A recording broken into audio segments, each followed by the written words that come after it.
আপনি কি চিনতে পারছেন এই শাকটা? যারা গ্রামের আছেন তারাই হয়তো চিনতে পারবেন, শহরের মানুষ হয়তো অতটা চিনবেন না। এটাকে বলে হেলেঞ্চা শাক। আপনি দেখুন, এই যে বিলের মাঝখানে একটা রাস্তার মতো একটা আইল যেটাকে বলে, সেই আইলের উপরে কত সুন্দর হেলেঞ্চা শাক হয়ে আছে।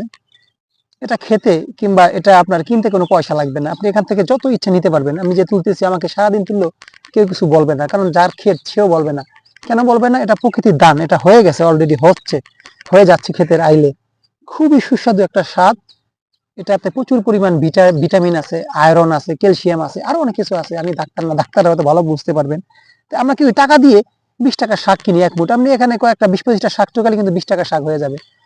তাই যারা গ্রামে থাকেন, এই যে এখন মানুষ কিন্তু অনেকটা বিলাসী হয়ে গেছে, এই শাক টোকাতে তারা লজ্জা বোধ করে। আপনার আমার স্ত্রীরা হয়তো এই শাক এখন আর টোকাবে না, কারণ তার ইগোতে লাগবে।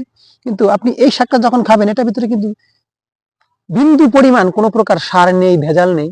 আপনি এটাকে যখন খাবেন, আপনার শরীরে যে পরিপূর্ণ সেই ক্যালসিয়ামটা, ভিটামিনটা আপনি পেয়ে যাবেন এই শাক থেকে।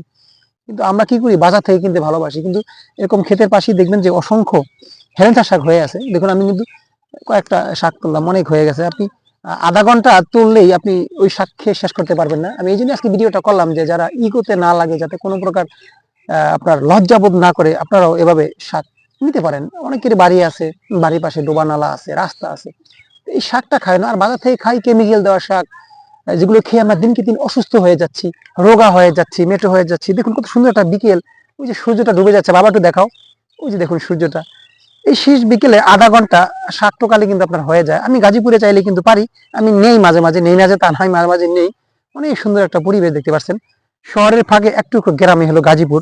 তারপর হয় দেখুন কতগুলো শাক, আমি টুকিয়ে ফেলছি কথা বলতে বলতে। আমি নিয়ে যাবো অবশ্য।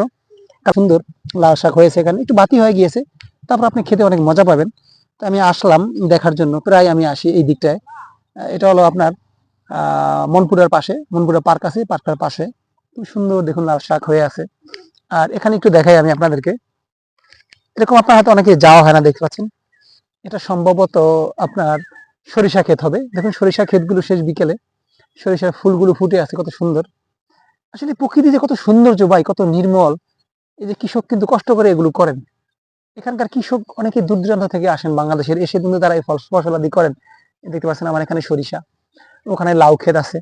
এবারেই কিন্তু কৃষক এগুলো করে। আর একটা জিনিস দেখাই, আপনার এই পাশে দেখান, এই যে আবার ফাঁকা ধনিয়া ক্ষেত হয়েছে, ধনিয়া দেখতে পাচ্ছেন, এই যে ধনিয়া, সেই ঘেরান কিন্তু।